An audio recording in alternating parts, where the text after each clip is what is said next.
দেখেন মানুষ কত কষ্ট করে চলাচল করে। কুশমাল ইউনিয়ন ২ নম্বর ওয়ার্ডের রাস্তা।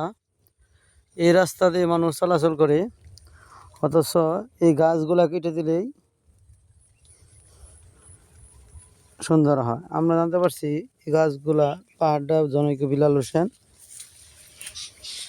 তার পুকুরের পাড় দিয়ে রাস্তা, খুবই কষ্ট দিতে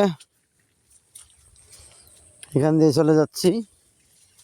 মানুষ রাস্তাঘাট কেমন করে চলাচল করে, কত কষ্ট করে চলাচল করে আপনাদের দেখাচ্ছি।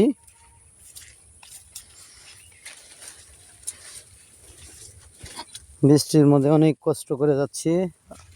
এই রাস্তা দিয়ে মানুষ চলাচল করে। দর্শক মণ্ডলী, আপনাদের আমি দেখাচ্ছি কত কষ্ট করে এখান থেকে মানুষ চলাচল করে। দায়িত্বশীল যাদের তারা একটু এই গাছগুলো পরিষ্কার করে দিলেই মানুষ চলাচল করতে পারবে। কুশমাল ইউনিয়নের রসুন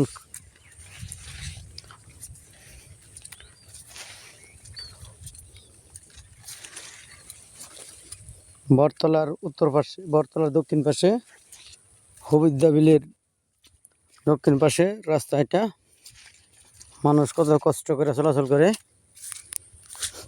আপনারা আমি দেখাচ্ছি। হবিদ্যা বিল, এই যে বটগাছতল মাদ্রাসা।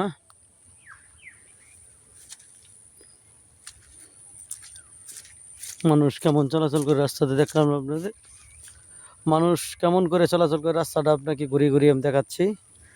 এই রাস্তা দিয়ে অনেক কষ্ট করে আসলাম। তো রাস্তা আছে অনেক, কিন্তু এইটুকের জন্য মানুষ চলাচল করা খুবই কষ্টদায়ক। আমি বলবো যাদের ফিশারি তারা যেন এই গাছগুলো পরিষ্কার করে দেয়। মানুষের রাস্তা যারা ভালো করে পরিষ্কার করে দিবে, আল্লাহ তাদের জান্নাতের রাস্তা পরিষ্কার করে দিবে।